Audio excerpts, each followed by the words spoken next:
கர்த்தருடைய பட்சத்தில் சோதனை உண்டாவதாக. தேவனுடைய சமூகத்தில் நாம் எல்லாரும் இங்கே கூடி வந்திருக்கிறோம். இந்த 2வது லாக்டவுன் தினங்களிலே தேவ சமூகத்தில் வந்து அவருடைய வார்த்தையை தியானிக்க கர்த்தர் நமக்கு கொடுத்த கருவிக்காக நம்ம நன்றி செலுத்துவோம். அவர் கடந்த நாட்களிலே நம்மோடு கூட இருந்து நம்முடைய தேவையெல்லாம் தந்ததற்காக நன்றி செலுத்துவோம்.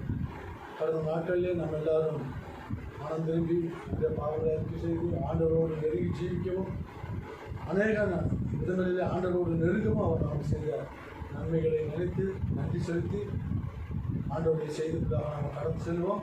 நாம் ஜெபிப்போம். எங்களை அதிகமாக நேசிக்கிற மகா பரிசுத்தமுள்ள கர்த்தாவே, இந்த அருமையான நேரத்துக்காக நாங்கள் நன்றி செலுத்துகிறோம். தேவரீர் உங்களுடைய கிருபையினாலே எங்களை மட்டுமாக தகப்பன் தன் பிள்ளையை தோழி வைத்து சுமப்பது போல ஆண்டவரை எங்களை நீ தூக்கி சுமந்து கொண்டு வந்த தயவுக்காக உங்களை ஸ்தோத்தரிக்கிறோம். ஆண்டவரே, தேவன் இந்த நாட்களில் நீர் எங்களுக்கு நல்லவரும் நன்மை செய்கிறவரும் எங்களுக்கு எல்லா காரியங்களிலும் போதுமானவருமாக இருந்ததற்காக உங்களுக்கு நன்றி கேட்டாங்க. தொடர்ந்து இந்த நாளிலே நீர் என்ன வார்த்தைகளை எங்களோடு பேச வேண்டும் என்று சித்தம் கொள்கிறீரோ அந்த வார்த்தைகளை எங்களுக்கு கொடுத்து உங்களுடைய வார்த்தைகளில் எங்களை ஆசீர்வதிக்க வேண்டுமா ஜெபிக்கிறோம். உங்களுடைய கிருபையும் சத்தியமும் எங்களை வழிநடத்த வேண்டும். இயேசுவின் நாமத்தால் வேண்டிக் கொள்கிறோம். பிதாவே, ஆமென். ஆண்டவருடைய பரிசுத்த நாமத்துக்கு ஸ்தோத்திரம். இந்த நாளிலே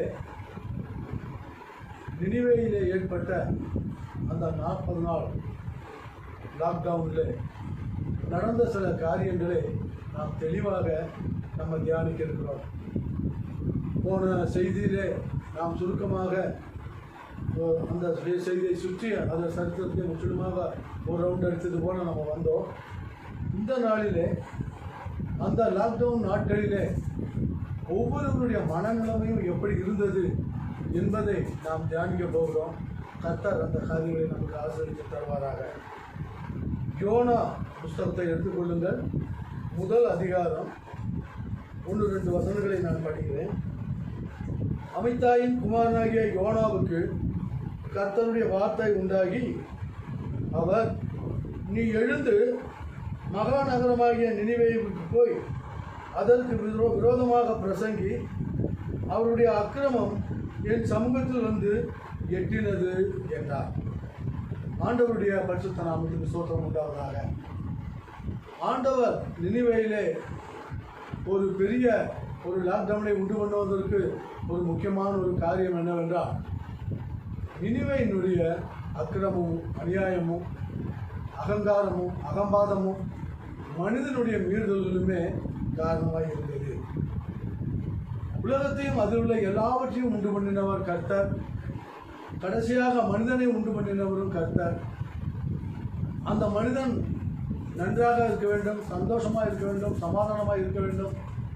அவர் படைத்த சகல காரியங்களையும் அவர் சிருஷ்டித்த எல்லா காரியங்களும் அவன் அனுபவித்து ஆண்டவருக்கு சாட்சியாக இருக்க வேண்டும் என்று சொல்லி ஆண்டவர் மனிதனை அவர் சிருஷ்டித்தார். அவன் ஆரம்ப நாட்களிலே அவன் நன்றாக இருந்தான். ஆனால் வர வர அவனுடைய வாழ்க்கையிலே வசதிகளும் வாய்ப்புகளும் வருமானமும் மற்ற எல்லா சுகமும் பலனும் பெருகும் பொழுது அவனுடைய இருதயம் அவனை அறியாமலேயே ஆண்டவரை விட்டு போகக்கூடியதாக காணப்படுகிறது. இங்கே நம்ம நினிவேயை பற்றி நாம் பார்க்கிறோம். நினிவேயினுடைய நிலைமை இப்பொழுது மிக மோசமாகிக் கொண்டே வருகிறது. இங்கே பயங்கரமான காரியங்கள் நடக்கிறது. நினிவே மக்களுடைய அக்கிரமமும் அநியாயமும் ஆண்டவருடைய சமூகத்தை எட்டுகிறது என்று சொன்னால், இப்போ எந்த அளவுக்கு அங்கே கூக்குரலும், அங்கே பாவங்களும் அக்கிரமங்களும் அநியாயங்களும் விபச்சாரங்களும் வேசித்தனங்களும் கொலைகளும் வெறிகளும் எவ்வளவு பயங்கரமான மனிதர்களும் அங்கே காணப்பட்டார்கள் என்பதை அந்த முதல் 2வது வசனத்தில் இருந்தே நாம் நன்றாக அறிந்து கொள்ளலாம். நினிவேயினுடைய நிலைமை மிகவும் கவலைக்கிடமாக இருந்தது. ஆண்டவர் ஒரு காலத்திலே ஆண்டவரோடு நன்றாக இருந்த நகரம், ஆண்டவருக்கு பயந்திருந்த மக்கள், தேவனுக்கு முதலிடம் கொடுத்த மக்கள், தேவனே கதி என்று வாழ்ந்த மக்கள் வர வர தங்களுடைய வாழ்க்கையை கெடுத்து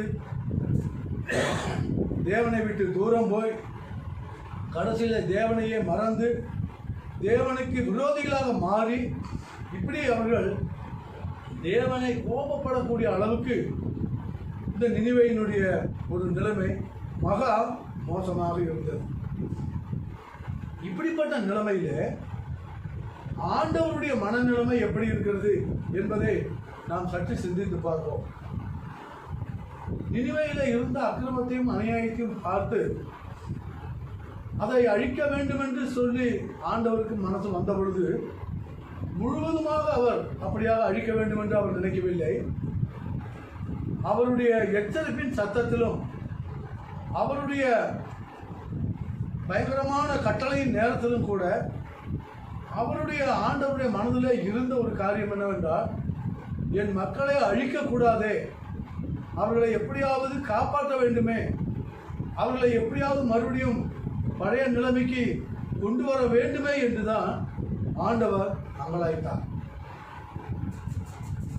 அவர் யோனாவை அழைத்து நினிவேவுக்கு அனுப்பி தேவ சத்தியத்தை கொடுக்க வேண்டும் என்று, எச்சரிப்பின் சத்தத்தை கொடுக்க வேண்டும் என்று நினைத்தது காரணம் அவருடைய அன்புதான். அவர் யோனாவை கூப்பிட்டு, நீ நினிவேக்கு போ, இன்னும் 40 நாட்கள் உண்டு, அந்த 40 நாட்களிலே நினிவே முற்றிலுமாக கவிழ்க்கப்பட்டு போகும், அது அழிந்து போகும் என்று நீ ஜனங்களுக்கு சொல்லு என்று சொல்லுகிறார். அவருடைய வார்த்தையிலே ஒரு கம்பீரமும் ஒரு பயமுறுத்தலும் ஒரு எச்சரிப்பும் ஒரு பயங்கரமும் இருந்த போதிலும் கூட அந்த வார்த்தையின் மத்தியிலே அவருக்கு ஜனங்கள் மேலே ஒரு அங்கலாய்ப்பு இருந்ததை நம்ம பார்க்க முடியும். யோனாவை அழித்து பிரசங்கம் பண்ணி காப்பாற்றாமலேயே அவர் அழித்து நிர்மூலமாக்கி தரைமட்டமாக்கி கொண்டு போக முடியும். ஆனால் ஆண்டவர் அதை அப்படி செய்யவில்லை. பாருங்கள், முதலாவது நினிவேல எவ்வளவுதான் அக்கிரமும் அநியாயமும் துன்மார்க்கமும் அங்கே பெருகி இருந்தாலும் கூட அதை எப்படி ரட்சிக்கலாம், அதை எப்படி காப்பாற்றலாம், அதை எப்படி தக்க வைத்துக் கொள்ளலாம் என்றுதான் அங்கே ஆண்டவர் அதிகமாக பிரயாசப்படுகிறார். ஆகவேதான் அழிப்பது என்பது அப்புறம், அதற்கு முன்பாக அவர்களுக்கு ரட்சிக்கப்பட ஒரு தருணத்தை கொடுக்கிறார். அருமையானவர்களே, இந்த இடத்திலே தான் நாம் ஆண்டவருடைய அன்பையும் ஆண்டவருடைய கிருபைகளையும் ஆண்டவருடைய இரக்கங்களையும் அங்கே எப்படி அங்கே வேலை செய்கின்றது என்பதை நாம் பார்க்க வேண்டும். அவருடைய சத்தம் தான் பயங்கரமான சத்தமாக இருந்ததே ஒழிய அவருடைய உள்ளம் அவருடைய ஜனங்களுக்காக ஏங்கக்கூடிய, இறங்கக்கூடிய, மன்னிக்கக்கூடிய ஒரு சுபாவத்தோடு தான் அவர் அப்படிப்பட்ட காரியங்களை அவர் செய்கிறார். நினிவேயின் நிலைமை அவ்வளவு பயங்கரமாக இருக்கிறது. ஆண்டவருடைய நிலைமை அவர்களை அழிக்க வேண்டும் என்கிற ஒரு நிலைமை தான். ஆனால் அவர்களை எப்படி காப்பாற்றலாம் என்றுதான் ஆண்டவர் அதிகமாக அவர் சிந்திக்கிறார். ஆகவேதான் ஆண்டவர் அதற்கென்று ஒரு ஊழியக்காரனை அழைத்து அவனை அனுப்புகிறார். அவனுக்கு ஆண்டவர் கொடுத்த செய்தி, நீ நினிவேவுக்கு போய் இன்னும் 40 நாள் உண்டு, நினிவே கவிழ்க்கப்பட்டு போகும் என்று அவர்களுக்கு சொல்லு அப்படி என்று சொல்லுகிறார். இந்த இடத்துல தீர்க்கதரிசியாகிய யோனாவினுடைய நிலைமை எப்படி இருக்கிறது என்று பார்க்கலாம். நினிவேயினுடைய நிலைமை மகா மோசமாக இருந்தது, அழிந்தே தீர வேண்டும் என்கிற ஒரு நிலைமை அதனுடைய கண்டிஷன். ஆனால் ஆண்டவருடைய கண்டிஷன், எப்படியாவது அழிவுக்கு பாதையிலே உச்சி போயிருக்கக்கூடிய இந்த மக்களை எப்படி காப்பாற்றலாம் என்று ஆண்டவருடைய மனப்பான்மை இருந்தது.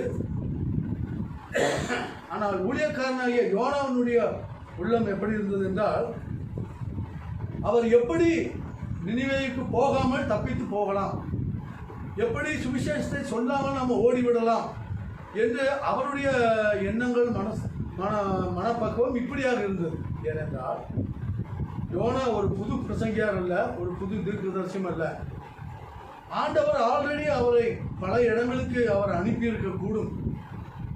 பல இடங்களிலே சென்று எச்சரிப்பின் சத்தத்தை ஆண்டவர் சொன்னபடி ஊழியத்தை செய்தவர் தான் அவர். ஆண்டவர் கடினமாக சொல்லி அவருக்கு அனுப்புவார். இந்த யோனா போய் ஆண்டவர் சொன்னபடியே அவர் அங்கே எச்சரிப்பின் சத்தத்தை கொடுப்பார். கொடுத்த உடனே யோனா என்ன நினைத்தார்? ஆண்டவர் சொல்லிவிட்டார், அதை செய்வார், நீ அந்த தேசம் அந்த ஊர் பாழாகும், அவ்வளவுதான், அது பழைக்க முடியாது. இப்படிப்பட்ட ஒரு எண்ணத்தோடு யோனாவுடைய காரியங்கள் இருந்தது.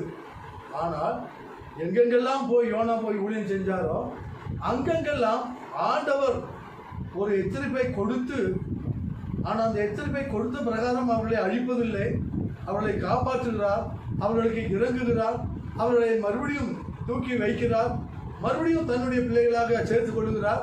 இப்படியே 2, 3, 4 சமயங்களிலே பார்த்ததுனால தான் யோனாவினுடைய மனதை ஆண்டவர் மேலே ஃபெட்டப் ஆகிவிட்டது.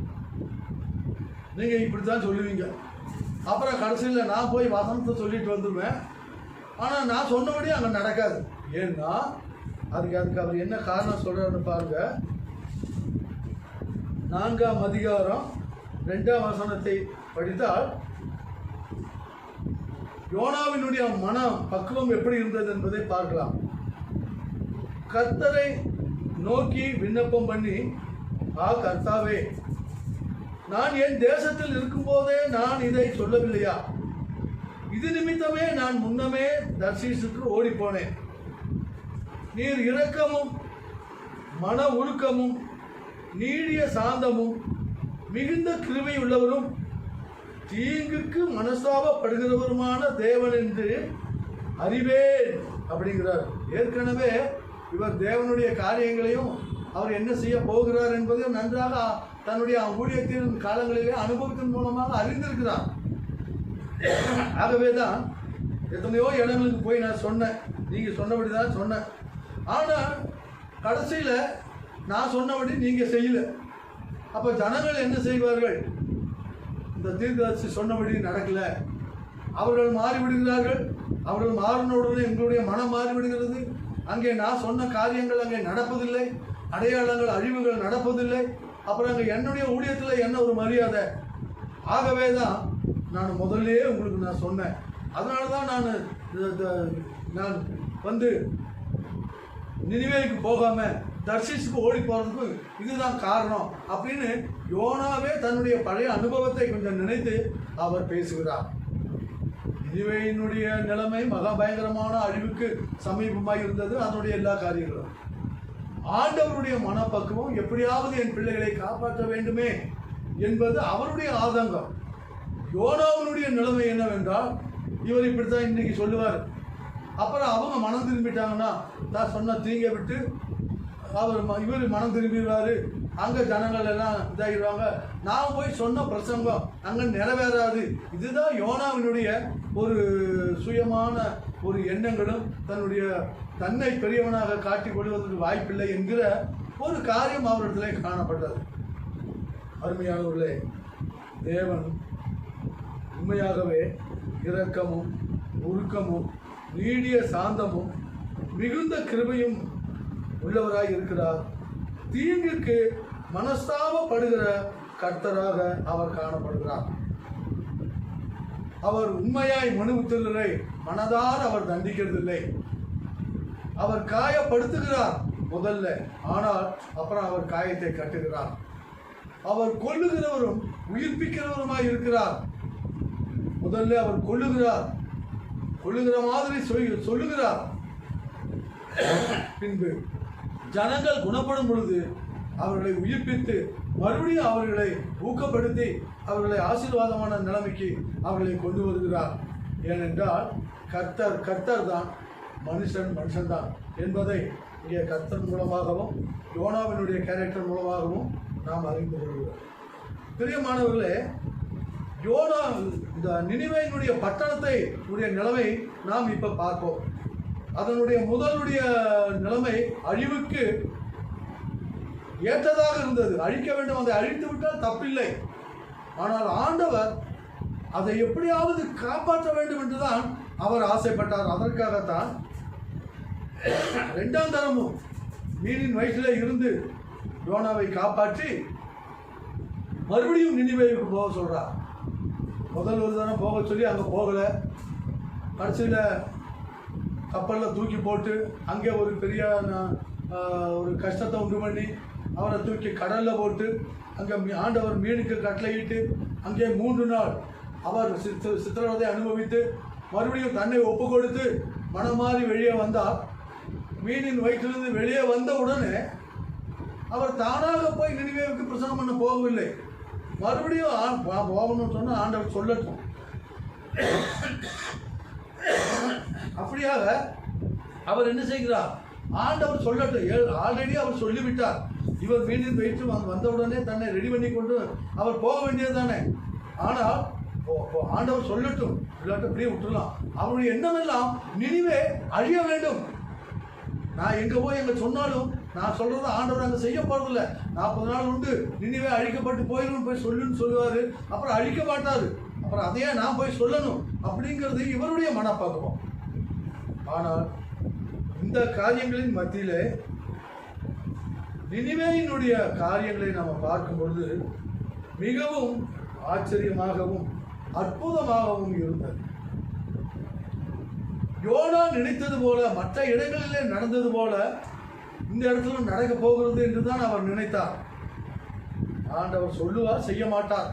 அப்புறம் அதுக்கு போய் நான் ஏன் ஊழியம் செய்யணும் அப்படின்னு என்பது அவருடைய ஒரு பிடிவார்.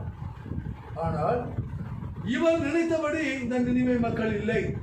இந்த நினிவே மக்கள் ஆண்டவருடைய வார்த்தை வந்தவுடனே அதற்கு எவ்வளவாக அதுக்கு செவி கொடுத்தார்கள் என்பதை நாம் இன்றைக்கு சற்று விவரமாக நாம் தியானிக்க போகிறோம். 3ஆம் அதிகாரம் 4ஆம் வசனத்தை நான் படிக்கிறேன். யோனா நகரத்தில் பிரவேசித்து 1 நாள் பிரயாணம் பண்ணி இன்னும் 40 நாள் உண்டு, அப்பொழுது நினிவே கவிழ்க்கப்பட்டு போ என்று கூறினார். பிரியமானவர்களே, ஆண்டவர் சொன்ன வார்த்தை தான் அவர் அங்கே சொன்னார். அங்கே ஆண்டவருடைய வார்த்தை அங்கே யோனாவின் மூலமாக இறங்கின உடனே அந்த மக்கள் அதை எப்படி எடுத்துக்கொண்டார்கள் என்பதை பாருங்கள். அது மிகவும் ஆச்சரியமாக இருக்கிறது. பெரியவர்கள் முதல் சிறியவர்கள் வரை ஜனங்கள் தேவனை விசுவாசித்து உபவாசம் செய்யும்படியாக கூறினார்கள். பெரியோர் முதல் சிறியோர் மட்டும் ரட்டுடுத்தி கொண்டார்கள். பாருங்கள், ராஜாவே நமக்கு ஒன்றும் சொல்லலை. இவன் யாரு வந்து நமக்கு பிரசங்கம் பண்றது? இவன் யாரை கேட்டு வந்தான்? எங்கிருந்து வந்தான்? இவன் எந்த ஒரு ஊழியக்காரன்? இப்படியெல்லாம் அந்த ஜனங்கள் கணக்கெடுக்கல. யோனாவினுடைய வார்த்தை, வாயில இருந்து வந்த கர்த்தருடைய வார்த்தை அது பலமாக அங்கே கிரியை செய்தது. ஜனங்கள் அவரை வார்த்தை கேட்டு அதை விசுவாசித்து அதற்கு மரியாதை கொடுத்து அவர்கள் அந்த வார்த்தைக்கு முன்பாக தங்களை தாழ்த்துவதை நாம் அங்கே பார்க்கிறோம். ஜனங்களே தங்களுக்குள்ளாக கூட்டம் கூடி, இது ஆண்டவருடைய வார்த்தை, இதை நாம் கேட்டு இதற்கு நம்ம கீழ்ப்படிந்தால் நினிவே அழிக்கப்படாமல் ஆண்டவர் நம்மை காப்பாற்றுவார் என்று ஒரு முழு ஒப்பு கொடுத்தலோடு பெரியவர்களும் சிறியவர்களும் ஜெபம் பண்ணி உபவாசம் பண்ணி ரட்டுடுத்தி கொண்டு, அந்த காலத்து துக்க வஸ்திரத்துக்கு பெயர் ரட்டு, இங்கிலீஷில் சேக்லாத் என்று சொல்லுகிறார்கள். அப்படி அலங்காரமான வஸ்திரங்களை எல்லாம் கழட்டி போட்டு தங்களுடைய துக்க வஸ்திரங்களை உடுத்தி அவர்கள் ஆண்டவரை நோக்கி குடும்பமாக ஜனங்களாக வீதி வீதியாக அவர்கள் ஜெபிக்க ஆரம்பிக்கிறார்கள். இந்த விஷயம் ராஜாவுக்கு கொஞ்சம் லேட்டாகத்தான் எட்டுகிறது. இப்படி எங்கேயோ ஒரு தீர்க்கதரிசி வந்தான். அவன் இன்னும் 40 நாள்ல இந்த நினிவே அழிக்கப்பட்டு போகும் என்று சொன்னான். அதை கேட்டவுடனே நம்முடைய ஜனங்கள் எல்லாரும் தங்களை தாழ்த்தி ஜெபித்து உபவாசம் பண்ணி துக்க வஸ்திரம் உடுத்தி ஆண்டருக்கு முன்பாக அழுது கொண்டிருக்கிறார்கள் என்று ராஜா கேள்விப்பட்ட உடனே ராஜா செய்த முக்கியமான ஒரு காரியம் என்னவென்றால், அவன் தன்னுடைய சிங்காசனத்தை விட்டு இறங்கினான். சிங்காசனத்திலே இருந்து எழுந்து அதிலிருந்து அவன் கீழே இறங்கினான். அருமையானவர்களே, நினிவே ஆசீர்வதிக்கப்படுவதற்கு ஒரு முக்கியமான ஒரு காரணம், அங்கே இருந்த ராஜாவினிடத்திலும் அங்கே இருந்த குடிமக்களிடத்திலும் தேவனுடைய வார்த்தைக்கு முன்பாக தங்களை தாழ்த்தினது இது ஒரு முக்கியமான ஒரு காரியமாகும். அருமையானவர்களே, சாதாரண ஜனங்கள் தங்களை தாழ்த்தி அழுது உபவாசம் பண்ணி ஜெபம் பண்ணுகிறார்கள். ஆனால் அங்கே கெட்டு கிடந்த அந்த நிலைமையை பார்த்தால் ராஜா தேவனுக்கு விரோதமாக அலங்காரமாக பேசி தீர்க்கதரிசியை பிடித்து அடித்து அவனை சிறையிலே போடக்கூடிய மாதிரி ராஜாக்கள் எல்லாம் பைபிள் சரித்திரத்தில் நம்ம படிக்கிறோம். ஆனால் அவர்களோடு ஒத்து பார்க்கும் பொழுது நினிவேயின் ராஜா மிக மிக நல்லவன் என்றே சொல்ல வேண்டும். தேவனுடைய வார்த்தையை கேட்டவுடனே, தேசத்தில் எழுப்புதல் உண்டாகிவிட்டது என்று கேட்டவுடனே, கர்த்தருடைய ஜனங்கள் தங்களுக்கு முன்பாக ஜெபத்தோடும் உபவாசத்தோடும் கண்ணீரோடும் சாம்பலிலே புரண்டு துக்கத்தோடு மன்னிப்புக்காக கெஞ்சுகிறார்கள் என்று கேட்டவுடனே இந்த ராஜா தீர்க்கதரிசிக்கு விரோதமாக எந்த விதமான ஒரு நடவடிக்கை எடுக்கவில்லை. அல்லது ஜனங்களிடத்திலே போய் நீங்கள் யாரை கேட்டு உபவாசிக்கிறீர்கள், நீங்கள் எதற்காக இப்படி அழுகிறீர்கள், உங்களுக்கு என்ன பைத்தியமா, அவன் எவ்வளோ ஒரு கிரிக்கெட் சொன்னா எல்லாம் அழிந்து போகுமா, ஒன்றும் நடக்காது, ராஜாவாகிய நான் இருக்கிறேன், நான் உங்களை காப்பாற்றுவேன் என்று அப்படியும் அவன் சொல்லவில்லை. இவன் சிங்காசனத்தை விட்டு இறங்கி தன்னுடைய ராஜ வஸ்திரங்களை களைந்து போட்டு ஜனங்கள் எப்படி செய்தார்களோ அதே போல தானும் ரட்டுடுத்திக் கொண்டு அழுகிறான், கதறுகிறான், ஆண்டவரை நோக்கி கூப்பிடுகிறான், சாம்பலிலே உட்காருகிறான். சாம்பலிலே உட்காருவதுதான் எல்லாவற்றையும் இழந்து போன ஒருவன் அவன் சாம்பலிலே உட்கார்ந்து தன்னுடைய துக்கத்தை வெளிப்படுத்துவான். யோபு அப்படித்தான் சாம்பலிலே உட்கார்ந்தார்.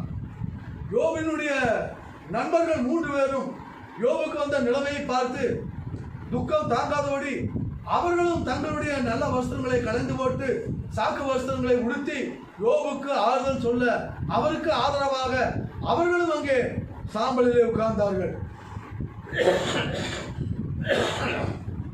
பிரியமானவர்களே, ஒரு சாதாரண குடிமக்களை போல ஒரு ராஜா தன்னை தாழ்த்தி தன்னுடைய குறைகளை ஒத்துக்கொண்டு தன்னுடைய அக்கிரம அநியாயங்களுக்காக மன்னிப்பு கேட்டு தேவனிடத்தில் கெஞ்சுகிற ஒரு முக்கியமான ஒரு ஜெபத்தை அங்கே நினிவே ராஜா செய்கிறார்.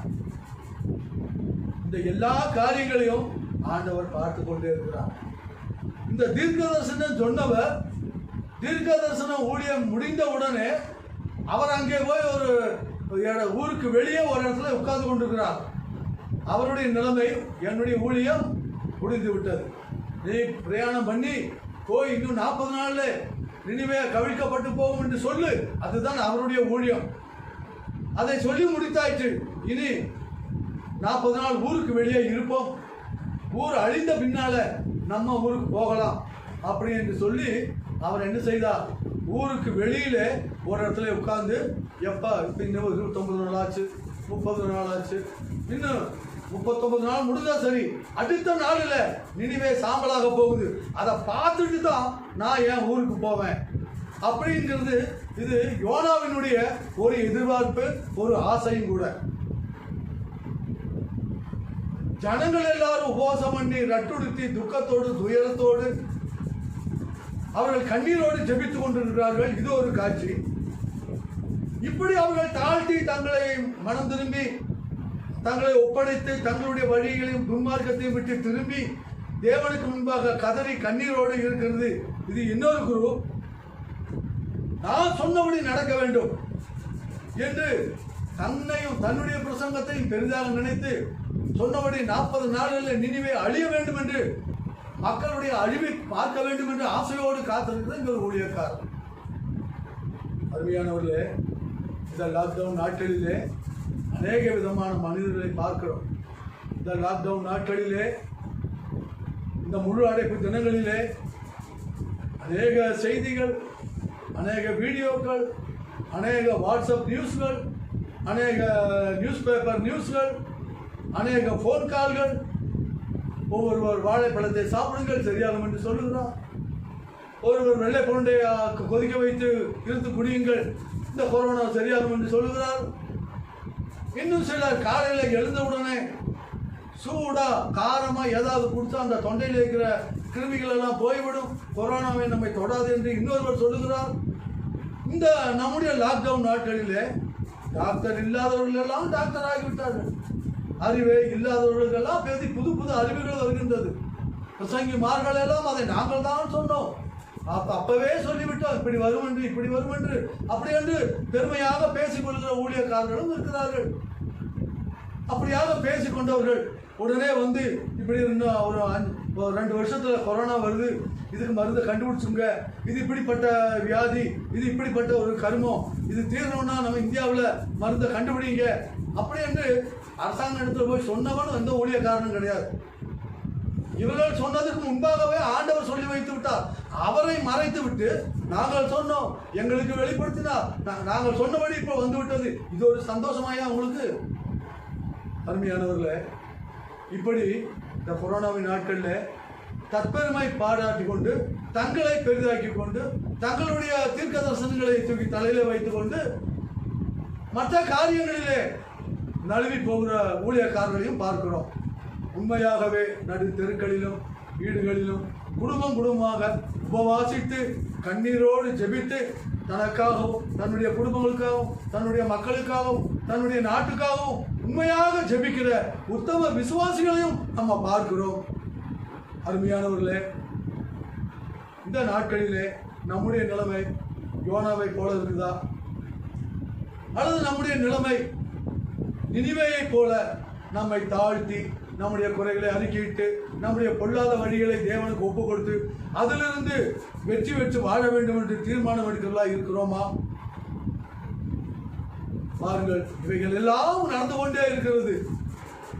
ஆண்டவர் ஜனங்கள் அழுகிறதையும் ஜெபிக்கிறதையும் உபவாசிக்கிறதையும் பார்த்து ஆண்டவருடைய கோபம் மாறுகிறது, ஆண்டவருடைய துக்கம் மாறுகிறது, ஆண்டவருடைய பிளான் திட்டமே மாறுகிறது. என் நாமம் தரிக்கப்பட்ட என் ஜனங்கள் தங்கள் தாழ்த்தி தங்களுடைய பாவங்களை அறிக்கிட்டு தங்களுடைய பொல்லாத வழிகளை விட்டு திரும்புவார்களானால்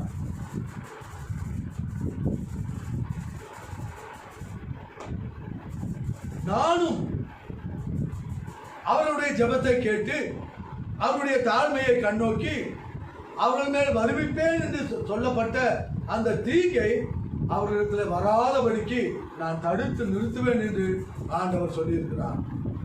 ஜனங்கள் மனம் திரும்ப அழுது ஜெபிக்க சாதாரண மனிதர்கள் மாத்திரமல்ல, அரசனும் சேர்ந்து அவன் ஆண்டியின் கோலத்திலே உட்கார்ந்து அவன் ஜெபிக்கும் பொழுது ஆண்டவர் உள்ளம் அப்படியே குளிர்ந்து போய்விட்டது. ஆண்டவருடைய உள்ளம் அப்படியே மகிழ்ந்து விட்டது. ஆண்டவருடைய இந்த லாக்டவுனை அனுப்புவதற்கு காரணமே, இந்த 40 நாளில் நினிவே கவிழ்க்கப்பட்டு போகும் என்று ஒரு ஊழியக்காரனை அனுப்புவதனுடைய முக்கிய காரணமே அவர்களை எப்படியாவது காப்பாற்ற வேண்டும் என்பதுதான் ஆண்டவருடைய சித்தம், ஆண்டவருடைய ஆசை கூட. அருமையானவர்களே, இப்பொழுது ஆண்டவர் ஒரு பெரிய காரியங்களை செய்தார்.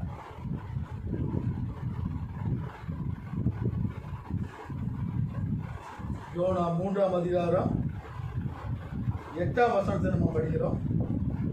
மனுஷரும் மிருகங்களும் ரத்தினால் மூடிக்கொண்டு தேவனை நோக்கி உரத்த சத்தமாய் கூப்பிடவும் அவரவர் தம் பொல்லாத வழியையும் தம்முடைய கைகளில் உள்ள கொடுமையையும் விட்டு திரும்ப கடவர்கள். யாருக்கு தெரியும், நாம் அழிந்து போகாதபடிக்கு ஒருவேளை தேவன் மனஸ்தாபப்பட்டு தம்முடைய உக்கிர கோபத்தை விட்டு திரும்பினாலும் திரும்புவார் என்று கூற சொன்னார். பாருங்கள், முதல்ல ஒரு பிரசங்கம் தீர்க்கதரிசி சொல்றார், இன்னும் 40 நாள்ல நினிவே கவிழ்க்கப்பட்டு போகும். 2வது பிரசங்கம் ராஜா செய்கிறார் ஜனங்களுக்கு. எப்படி என்றால், அவரவர் தம் பொல்லாத வழியையும் தம் கைகளில் உள்ள கொடுமையையும் விட்டு திரும்பவும் கடவர்கள். யாருக்கு தெரியும், நாம் அழிந்து போகாதபடிக்கு ஒருவேளை தேவன் மனஸ்தாபப்பட்டு தம்முடைய உக்கிர கோபத்தை விட்டு திரும்பினாலும் திரும்புவார் என்று கூற சொன்னார். இது ராஜாவினுடைய பிரசங்கம். இது ராஜாவினுடைய அறிவிப்பு கூட. பாருங்கள், மக்கள் எல்லாரும் ஒருவருக்கொருவர் அறிவித்துக் கொண்டார்கள். முதல்ல தீர்க்கதரிசி 40 நாள்ல நினிவே கவிழ்க்கப்பட்டு போகும் என்று விட்டு அவர் போய் ஒரு ஓரத்தில் உட்கார்ந்து கொண்டார். ஜனங்கள் அதை கேட்டு ஒருவருக்கொருவர் சுவிசேஷத்தை சொல்லி, இன்னும் 40 நாள்ல நினிவே கவிழ்க்கப்பட்டு போகுமாமாப்பா, ஐயோ நம்ம ஆண்டுக்கு முன்பாக நம்மை தாழ்த்துவோம், நம்மை ஒப்பு கொடுப்போம், உபவாசம் பண்ணுவோம், பெரியவர்கள் முதல் சிறியவர்கள் வரை நாம் செய்வோம். அது மாத்திரமல்ல, நாம் ராஜா என்ன கட்டளை போட்டார், மிருக ஜீவன்களுக்கும் கூட என்ன செய்யாதீங்க, தண்ணி கொடுக்காதீங்க, ருசி பார்க்கிறதுக்கு அவங்களுக்கு புல்லோ பூண்டுகளையோ போடாதீங்க, அவர்களும் உபவாசம் பண்ணட்டும் என்று சொல்லி ஆடு மாடு மிருக ஜீவன்களுக்கும் தண்ணீர் கொடுக்காமல், ஆகாரம் கொடுக்காமல், அவைகள் மேலும் சாக்குகளை போட்டு நீங்களும் உபவாசம் பண்ணுங்கள் என்று சொல்லி அங்கே கட்டளை கொடுக்கிறார். பாவம், அந்த வாயுள்ள மனிதன் செய்த அக்கிரமத்தை வாயில்லாத பிராணிகளும் கூட அங்கே கஷ்டத்தோடு உபவாசத்திலே கஷ்டப்படுகின்றன. ஒருவேளை அந்த மிருகங்கள் நினைத்திருக்கும், இப்படி இவ்வளவு காலமாக நன்றாக நேரத்துக்கு நேரம் தண்ணி வைச்சானே, நேரத்துக்கு நேரம் நமக்கு ஆகாரம் கொடுத்தானே, இந்த ரெண்டையும் ஒழுங்காக செய்யாவிட்டாலும் சரியான டைமுக்கு வந்து பாலை கறந்துட்டு போயிடுவானே, இப்போ இன்றைக்கு அதையும் காணோம் இதையும் காணோம், நம்முடைய நிலைமை ஆச்சு, என்னமோ தண்ணிக்குள்ளே சாக்க தோச்சு நம்ம முதல்ல போட்டு போய்க்கிறானே, நம்ம தண்ணி குடிச்சு எவ்வளோ நாள் ஆச்சு, புல்லு சாப்பிட்டு எவ்வளோ நாள் ஆச்சு, ஏன் மனிதனுக்கு என்ன ஆயிடுச்சு? மிருகங்களே மனிதர்களை சந்தேகப்படக்கூடிய ஒரு நிலைமை நினிவேயிலே உண்டாயிற்று. அவைகளுக்கு விளங்கினதோ என்னமோ தெரியல, ஆனால் நல்ல வேளை மனிதன் அதை விளங்கி கொண்டான், தேவனுடைய சமூகத்தை தாழ்த்தினான், அறிக்கை இட்டான், மன்னிப்பை கேட்டான், மன்றாடினான். லாக்டவுன் 1 போச்சு, லாக்டவுன் 2 ஆச்சு, 3 ஆச்சு, 30 நாள் முடிந்தது, 35 நாள் ஆனது, 39 நாள் ஆகிவிட்டது, இன்னும் ஒரு நாள். இந்த ராத்திரியிலே நினிவே கவிழ்க்கப்பட்டு சோதம் கொமரை போல தீப்பிடித்து எரிய போகிறது. நாளைக்கு காலையிலே அதை பார்த்து விட்டு நான் சந்தோஷமாக ஊருக்கு போகிறேன் என்று நினைத்தாரோ யோனா, அவரும் அங்கே காத்து கொண்டிருக்கிறார். 40 நாள் ஆகிவிட்டது, நினிவே கவிழ்க்கப்படவில்லை. ஜனங்களுக்குள்ளே ஒரு மகிழ்ச்சி, ஜனங்களுக்குள்ளே ஒரு சந்தோஷம், துக்கம் எல்லாம் கலைந்தது, கண்ணீர் எல்லாம் மறைந்தது, சாக்குளோத் எல்லாம் மறைந்தது, துக்க வஸ்திரங்களை மாற்றினார்கள். மறுபடியும் ராஜா தன்னுடைய துக்க வஸ்திரங்களை அவிழ்த்து போட்டு தன்னுடைய ராஜ வஸ்திரத்தை மறுபடியும் தரித்து கொண்டு தன்னுடைய கிரீடத்தை எடுத்து வைத்துக் கொண்டு கம்பீரமாக ஆண்டவருக்கு பயந்த ஒரு ராஜாவாக தன்னுடைய சிங்காசனத்திலே உட்கார்ந்தார். அங்கே தேசத்திலே மகிழ்ச்சியும் களிப்பும் ஆரவாரமும் உண்டாயிற்று. அல்லேலூயா! ஆண்டவருடைய பரிசுத்த நாமத்துக்கு ஸ்தோத்திரம். உண்மையாக ஆண்டவரை சந்தோஷப்படுத்தக்கூடியது என்னவென்றால், நம்முடைய மனம் திரும்புதலும், நம்முடைய கண்ணீரும், நம்முடைய தாழ்மையும், நம்முடைய வாழ்க்கையில ஏற்படக்கூடிய மாற்றங்களும், இவைகள் தான் ஆண்டவரை முழுவதுமாக சந்தோஷப்படுத்த முடியும், முழுவதுமாக திருப்திப்படுத்த முடியும். அருமையானவர்களே, பாருங்கள், அங்கே மறுபடியும் அந்த 40 நாள் முடிந்தவுடனே அந்த நினிவேயிலே என்ன நடந்திருக்கும் என்று நீங்கள் யோசித்து பாருங்கள். 40 நாட்களாக வெளியே போகாதவர்கள் அவர்கள் வெளியே போக ஆரம்பித்தார்கள். அநேக நாட்களாக ஒருவரையொருவர் சந்திக்காதவர்கள் ஒருவரையொருவர் சந்தித்து கட்டி தழுவி தங்களுடைய அன்பை தெரிவித்துக் கொண்டார்கள். ஒருவரொருவர் நலமுடன் விசாரித்துக் கொண்டார்கள். இதையெல்லாம் பார்த்து ஆண்டவருடைய உள்ளம் அது கெம்பீரித்தது. உக்கிர கோபத்தோடு இருந்த ஆண்டவர் அந்த உக்கிர கோபம் எங்கே போனதென்றே தெரியவில்லை. ஜனங்களுடைய மனம் திரும்புதலையும் ரட்சிப்பையும் 40 நாட்கள் பின்பு என் ஜனங்கள், எங்களுடைய தேவன் எங்கள் மேல் இறங்கிவிட்டார், எங்கள் ஜெபத்தை கேட்டார், எங்கள் மேல் கிருபையுள்ளவரானார், எங்களை அழிக்கவில்லை.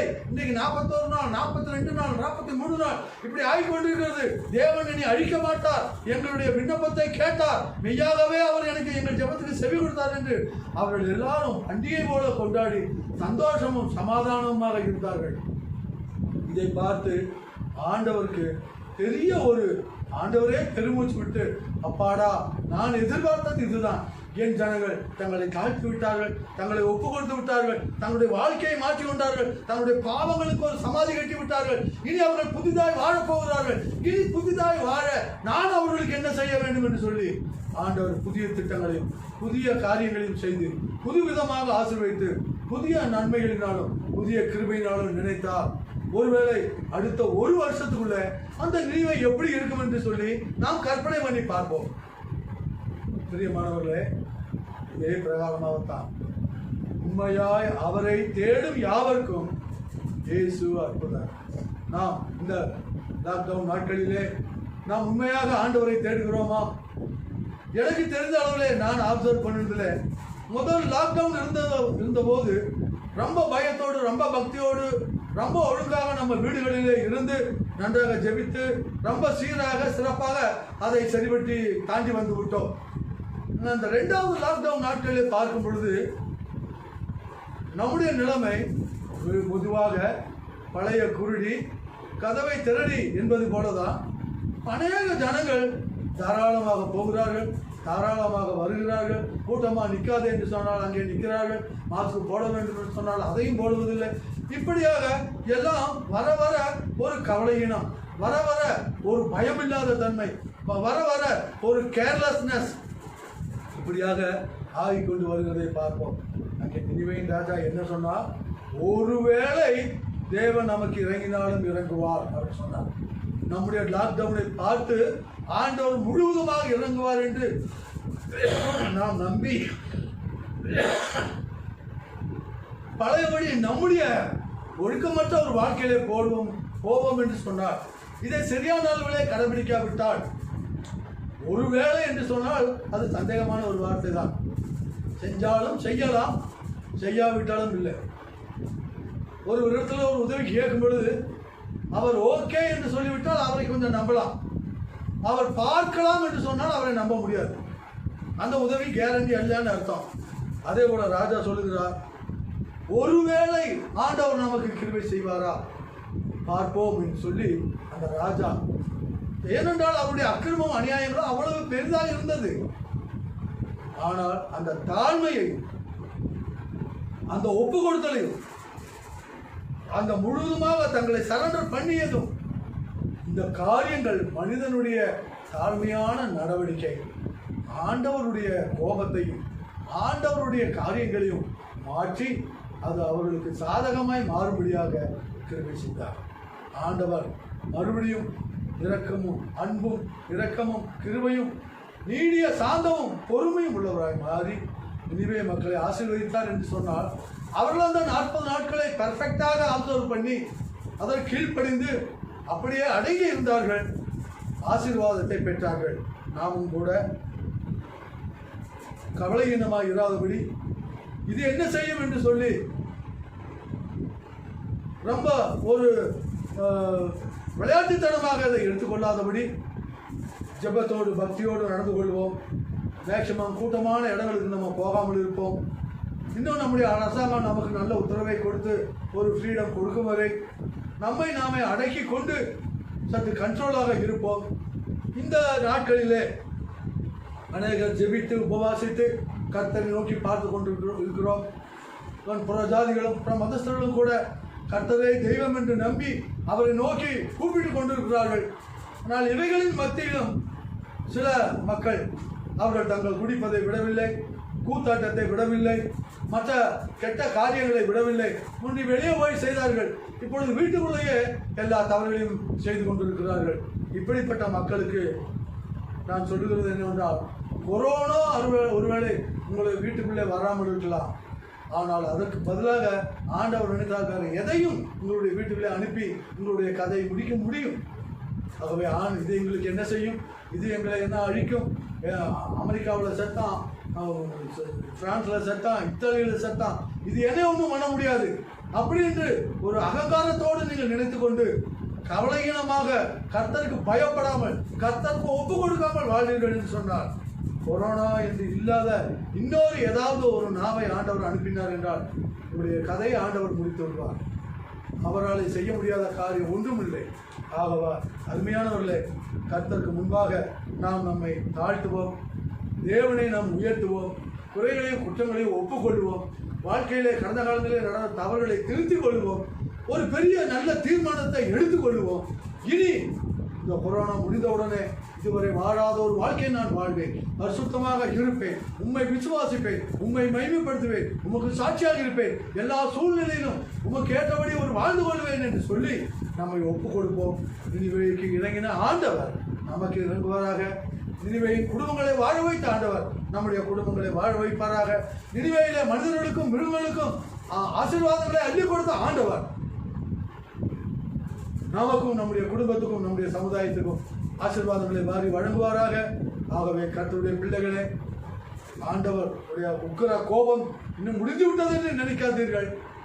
நாம் எந்த அளவுக்கு இருக்கிறோமோ, எந்த அளவுக்கு மாறுகிறோமோ, எந்த அளவுக்கு திருந்தி ஒரு நல்ல ரிசல்ட்டை நாம் உண்டு பண்ணுகிறோமோ, அந்த அளவுக்கு தான் கொரோனாவும் குறையும், அழிவும் குறையும், அழிவும் ஒரு முடிவுக்கு வரும். ஆகவே ஒரே ஒரு வழி, கர்த்தருக்கு முன்பாக நீங்கள் தாழ்மைப்படுங்கள், அப்பொழுது அவர் உங்களை உயர்த்துவார் என்று பரிசுத்தவான்கள் நமக்கு சொல்லி வைத்திருக்கிறார்கள். அவருக்கு முன்பாக தாழ்த்துவோம், அவருக்கு முன்பாக ஒப்பு கொடுப்போம், உண்மையாக மனம் திரும்புவோம், மன்னிப்பு கேட்போம், ஒப்புரவாவோம், திருப்பி கொடுக்க வேண்டிய காரியங்களை திருப்பி கொடுப்போம், ஒப்புரவாக வேண்டிய காரியங்களை ஒப்புரவாகவும், சரணடைய வேண்டிய காரியங்களை சரணடைவோம். தேவனுக்கு முன்பாகவும் மனிதர்களுக்கு முன்பாகவும் நல்மனம் பொருந்துவோம். கர்த்தர் நம்மையும் நம்முடைய குடும்பங்களையும் நம்முடைய சபைகளையும் மறுபடியும் திறந்து தேவனுக்கு மகிமையாய் வாழ புது ஆசீர்வாதங்களினாலும் புது கிருபையினாலும் நம்மை நிரப்புவாராக. ஆமென். அப்படியே நாம் எல்லாரும் இருந்த இடத்துல முழங்கால் படியிட்டு அல்லது எழும்பி நின்று கரங்களை உயர்த்தி கர்த்தருக்கு முன்பாக நம்மை தாழ்த்துவோம். நினிவேக்கு இறங்கின எங்கள் கர்த்தாவே, நீர் எனக்கு இறங்கும் அப்பா. நினிவேக்கு இறங்கின கர்த்தாவே, என் குடும்பத்துக்கு நீங்கள் இறங்கும் அப்பா. நினிவேயின் ராஜாவுக்கு இறங்கின கர்த்தாவே, எங்கள் அதிகாரிகளுக்கும் ராஜாக்களுக்கும் நீர் இறங்கும் அப்பா. நினிவேயினுடைய தண்டனையை, அழிவை தடுத்து நிறுத்திய கர்த்தாவே, இந்தியாவையும் பெங்களூரையும் உலகத்தையும் கொரோனாவின் அழிவிலிருந்து காப்பாற்றும் அப்பா என்று சொல்லி உள்ளத்தின் ஆழத்தில் இருந்து ஒரு ஜெபத்தை ஏறெடுப்போம். கர்த்தர் அன்பும் ஒழுக்கமும் இரக்கமும் நீடிய சாந்தமும் மிகுந்த கிருபையும் உள்ள கர்த்தர் நம்மை மன்னித்து நம்மை மறுபடியும் மறுவாழ்வு கொடுப்பாராக. நாம் ஜெபித்து முடிப்போம். கர்த்தருக்காக பொறுமையுடன்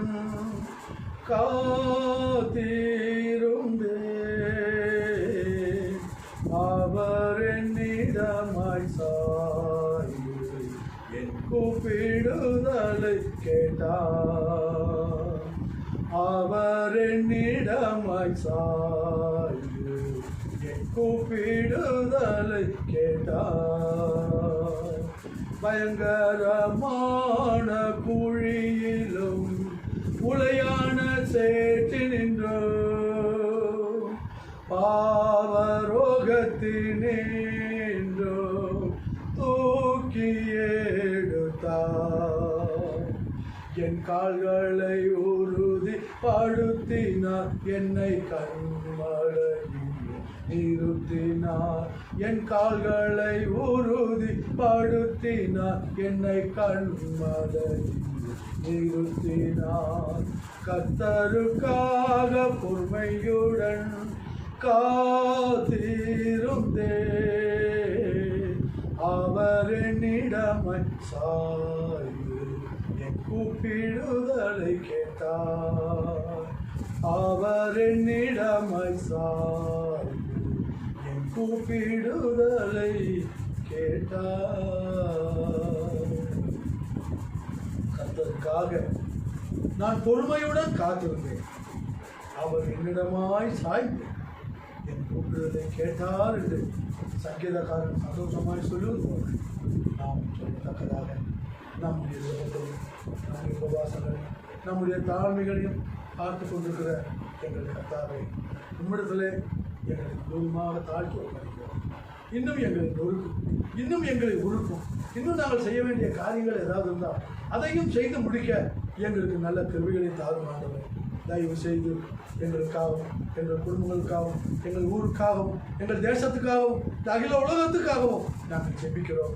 மறுபடியும் ஒரு விசை எங்கள் மேல் இறங்கி இந்த பயங்கரமான விஷவாயுவுக்கு எங்களை காப்பாற்றும். இனி வரக்கூடிய நாட்களில் உமக்கு உண்மையும் உத்தமமாக இருக்க வாழ விட்டு போன எல்லா ஊழியங்களையும் இழுத்து பிடித்து செய்ய இன்னும் அநேகம் ஆயிரம் ஜனங்களை கர்த்தருக்குள்ளே கொண்டு வர மறுபடியும் சபைகள் திறக்கப்பட உண்மை ஆராதித்து உண்மை மகிமைப்படுத்த எங்களுக்கு மறுபடியும் ஒரு வாய்ப்பை தர வேண்டும் என்று சொல்லி நாங்கள் தாழ்மையோடு ஜெபிக்கிறோம். கிருபையும் சத்தியம் எங்களை காத்துக்கொள்ளட்டும். அசுத்த ஆவியானவர் எங்களை மறுபடியும் உயிர்ப்பிப்பீராக. எல்லா துதி கன மகிமையும் நீரை எடுத்துக்கொண்டு இயேசுவின் நாமத்தால் வேண்டிக் கொள்கிறோம் பிதாவே. ஆமென். என் ஆத்மாவே கர்த்தரை ஸ்தோத்திரி, என் முழு உள்ளமே அவருடைய பரிசுத்த நாமத்தை ஸ்தோத்திரி. என் ஆத்மாவே கர்த்தரை ஸ்தோத்திரி, அவர் செய்த சகல உபகாரங்களையும் மறவாதே. ஆமென்.